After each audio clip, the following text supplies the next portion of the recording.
I'm standing at the customer service desk of a Toronto electronics store when this guy from Michigan walks up holding a laptop charger. It's a Tuesday afternoon, around 3 p.m., and the rain is doing that thing where it can't decide if it wants to actually rain or just mist everyone into dampness. He drops the charger on the counter. "Yeah, hi. This doesn't fit American outlets. Can I get the real version?" I blink at him. "Sir, this is a Canadian store. That's a Canadian charger." He looks at me like I just told him the earth is flat. "Right, but when are you getting the American ones in stock? I need to charge my laptop tonight." The thing is, he's completely serious. Not joking, not confused about where he is. He genuinely believes this store in downtown Toronto should stock American plugs as the default, and the Canadian ones are some kind of regional quirk we'll grow out of eventually. I work retail in Canada, about 40 minutes from the US border. You'd think that proximity would create understanding. Instead, it creates this weird expectation zone where Americans roll in absolutely convinced that Canada is just America with free healthcare and funny money. They don't mean to be rude. That's what gets me. They're not trying to be condescending. They just fundamentally cannot imagine a world where their way isn't the default setting for human civilization. Last month, a woman from Ohio asked me why our cash registers still use Canadian dollars. Still use? Like we're holding on to them out of nostalgia, the way her grandmother keeps her rotary phone. When I explained that Canadian currency is, in fact, the legal tender of Canada, she nodded slowly and said, "But you take real money too, right?" A guy from Texas once told me our Netflix selection was broken because it didn't have the same shows as his. He wanted me to call someone. Not customer service, just someone. Someone who could fix Canada's Netflix. He had this concerned look on his face, like he was reporting a gas leak. "Y'all should really get this checked out," he said. "You're missing like half the content." But that laptop charger guy, he stood there for another 5 minutes trying to convince me that I was confused about my own country's electrical standards. That's when I knew I had stories to tell. I track these patterns full-time. The psychology of cultural blind spots, the small moments that reveal how we see each other. If you're the kind of person who notices these things too, you'll want to subscribe. I break down a new pattern every week, and they only get weirder from here. Working at a hotel front desk in Vancouver taught me something weird about American tourists. They love approval, not in a needy way. More like they can't process the idea that things might run differently without requiring their input or validation first. This businessman from Boston checks in on a Wednesday evening. He's in town for a conference. Professional guy, probably early 50s, wearing one of those fleece vests over a dress shirt. We're making small talk while I process his reservation. He looks around the lobby and says, "You know what? You guys did a really good job with this city." I smile politely. "Thank you." "No, seriously," he continues. "Vancouver is almost as nice as Seattle. You should be proud. Almost as nice as Seattle." I let it hang in the air for a second. He's genuinely complimenting us. In his head, this is high praise. The issue is that he's grading us on a curve where American cities are the baseline for success, and we've managed to almost measure up. "We like it here," I say, keeping my voice neutral. "You should," he nods. I was telling my wife, if Canada keeps developing like this, it could really be something special in a few years. Canada. A country that's been here since 1867, apparently still in its development phase, still working toward that goal of being something special. I process his credit card and hand him his room keys, wondering what metric he's using. What does a country need to do to graduate from developing in the eyes of a guy from Boston? The thing is, this happens constantly. Different words, same energy. I'm a park ranger at Banff National Park, and I've heard variations of this speech maybe 200 times. American visitors stand at the lookout point, take in the mountains and the turquoise lakes, and then turn to me with this satisfied expression. "This is gorgeous," they'll say. You guys really take care of it well. Good job, good job. Like we're golden retrievers who learned not to pee on the carpet. Like the Rocky Mountains exist because we followed instructions correctly. One family from Colorado spent 20 minutes telling me how Banff reminded them of their mountains, but less developed. The dad kept using that word. You've kept it less developed, and that's smart. That's really smart. I wanted to explain that Banff is a national park with strict conservation regulations, not an undeveloped area waiting for someone to build a strip mall. But he was so earnest about it. He thought he was complimenting us. He thought less developed was a strategic choice we'd made, and he was proud of us for it. His teenage son asked if we were planning to add more ski resorts. You could really maximize this, he said, gesturing at the entire mountain range like it was an empty lot with potential. But my favorite was the woman from Arizona who visited in July. She walked the trails, saw the wildlife, took about 1,000 photos. On her way out, she stopped by the ranger station.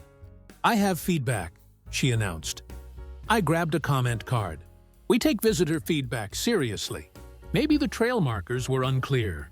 Maybe the bathrooms needed attention.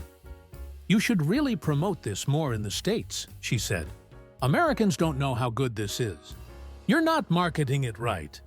I'm holding this comment card, trying to figure out how to write down that an American tourist thinks Canada's national park system has a marketing problem because she personally hadn't heard enough about it before her visit. We do promote it, I said carefully. Banff is one of the most visited national parks in Canada. She waved her hand. In Canada, sure, but you need to break into the American market. That's where the real tourists are. The real tourists, as opposed to us fake tourists from Germany and Japan and Australia, who apparently don't count in the global tourism economy. I work at a bookstore in Montreal, and last week, an American college student asked me why we had so many books in French. We're in Quebec, in Montreal, the French-speaking part of Canada. It's the primary language here, I explained. She looked confused. But wouldn't it be easier for everyone if you just used English? That's what most people speak. I asked her what she was studying. International relations. She was a junior majoring in international relations at a university in Virginia. And she was genuinely suggesting that Montreal abandon French because it would be more convenient for her specifically. Don't you think it's kind of inconvenient? She pressed. Like for tourists? The thing is, she wasn't being malicious. She was problem-solving. She'd identified what she saw as an inefficiency in how we run our city, and she was generously offering a solution. The fact that this solution involved erasing the cultural and linguistic heritage of an entire province didn't register as a problem. It was just logistics. I'm a bank teller in Ottawa, and I need you to understand something about Canadian money. It's real. It's actual legal currency. It has value. This should not be a controversial statement, but apparently it is.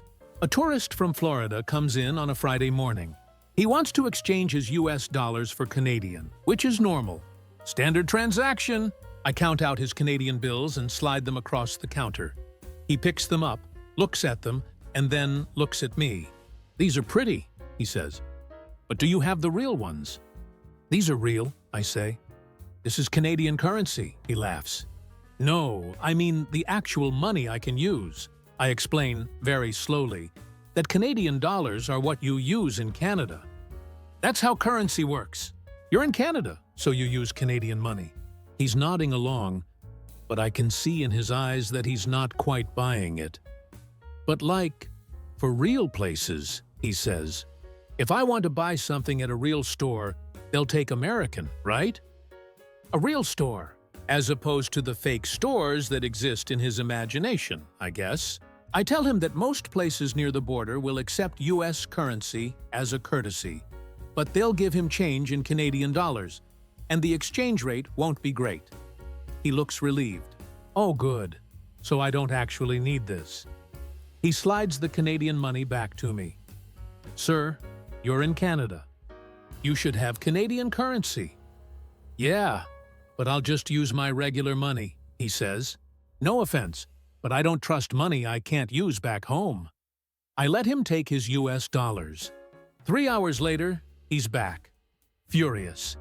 He went to lunch and nobody would accept his money. The restaurant made him pay in Canadian dollars, and he's convinced they scammed him because the prices on the menu were higher than the numbers he's used to seeing.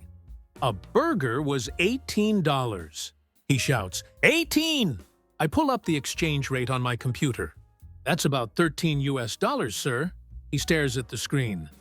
But the menu said 18 in Canadian dollars, which is what prices are listed in, because you're in Canada. He doesn't have a response to this, but I can see him trying to work it out in his head. There's this long pause where he's doing mental math, and then he says, "You should really list prices in both. That would be less confusing." Both. Like we're a gift shop at Niagara Falls, and not a sovereign nation with our own monetary system. I'm a restaurant server in Halifax, and we get a lot of American cruise ship passengers. Most of them are fine. They eat their fish and chips. They take photos of the harbor. They leave. But some of them have this thing about our money. A couple from South Carolina ordered dinner last month. When the bill came, the guy looked at it and said, "We'll just pay in US dollars." "We prefer Canadian," I said. "But I can accept US if you don't have Canadian yet." He pulled out a $100 bill. "Keep the change." The bill was 73 Canadian dollars. 100 US is about 136 Canadian. So keeping the change would be a $63 tip. Way too much. I tried to give him his change, but he waved me off. "I know what I'm doing," he said. "That's yours." His wife leaned in. "He thinks your money is worth less than ours, so he's being generous." She said it like she was explaining something to a child.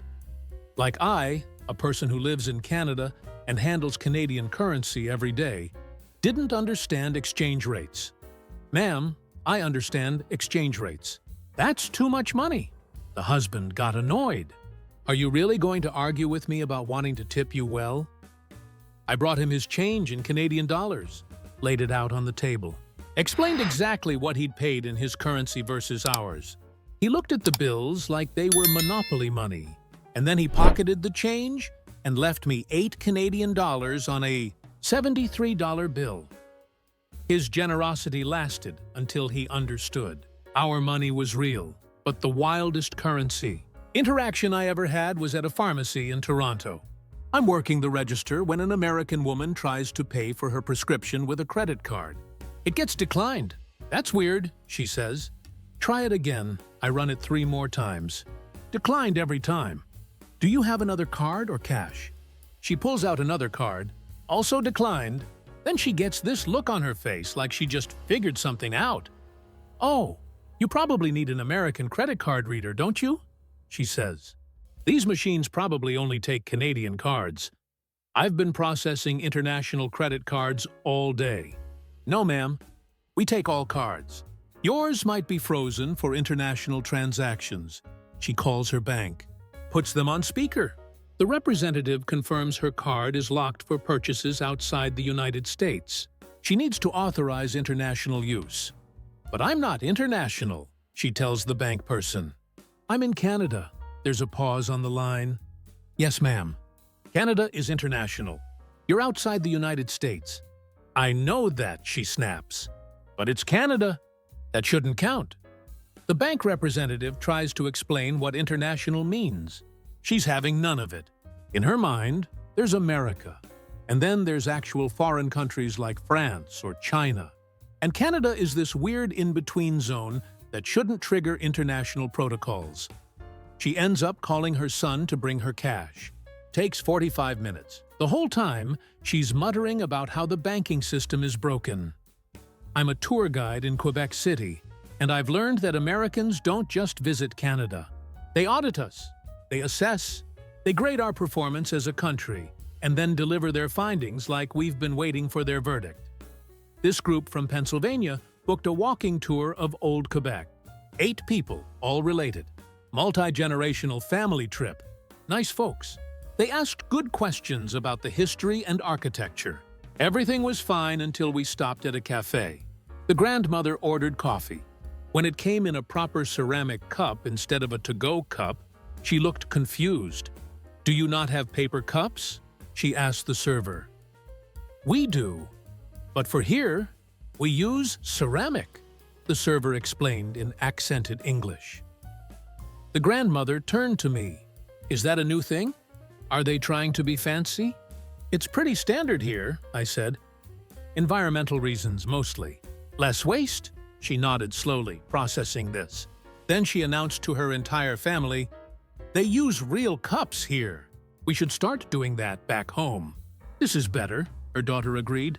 "This is so much better. Why don't we do this?" They spent 10 minutes praising Quebec for using ceramic cups in cafes, like we'd invented the concept of reusable dishes.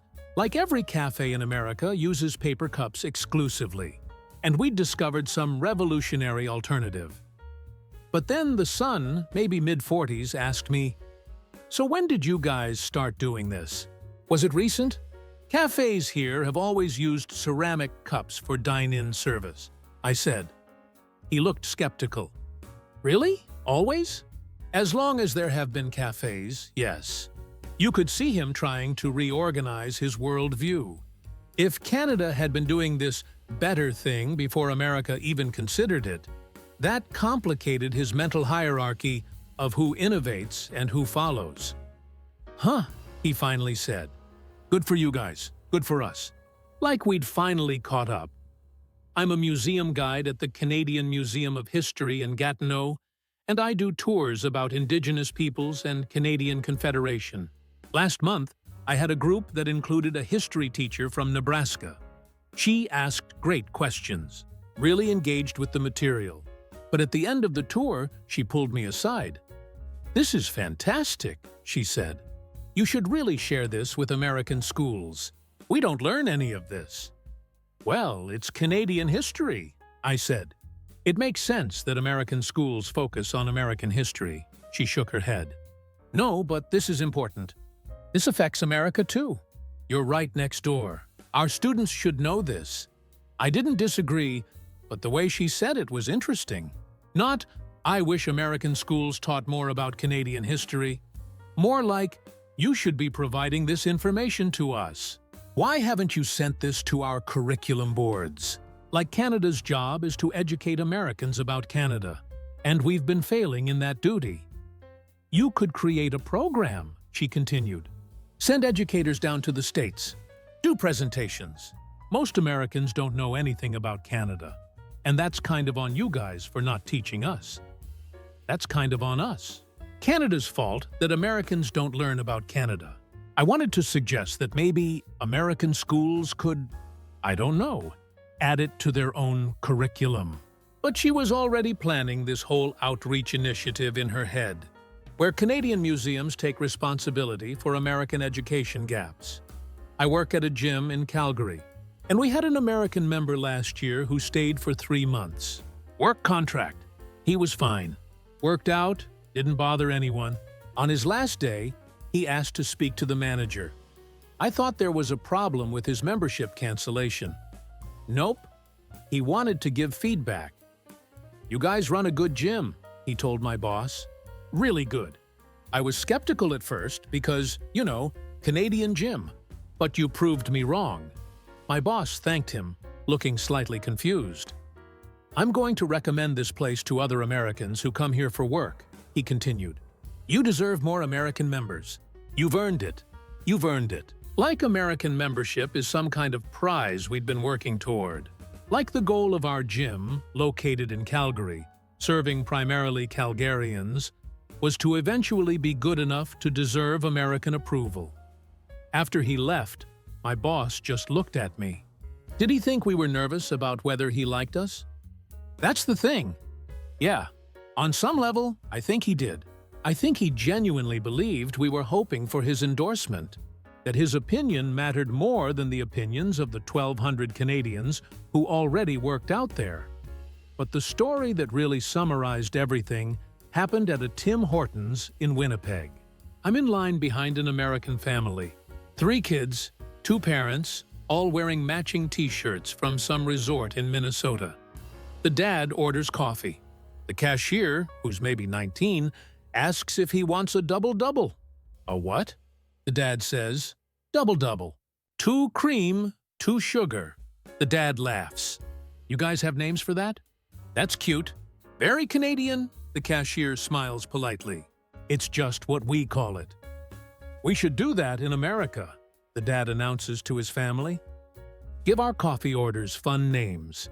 Make it more personal, his wife nods. That's a good idea. I like that. They're standing in a Canadian coffee chain in Canada, discussing how Americans should adopt this cute Canadian thing, as if Tim Hortons doesn't exist in the United States, as if they haven't seen these exact menu boards in Michigan and Ohio. But what gets me is the next part. The dad turns to the cashier and says, "You guys should expand more into the States. I think Americans would really like this." The cashier, bless her, just says, "We're in the States already, sir. We have locations all over." The dad looks genuinely surprised. "Really? Huh. I've never seen one." "There's probably one near you," she says. He thinks about this. "Maybe, but you should do more marketing. Let people know you're there. Americans would support you if they knew about you." And there it is.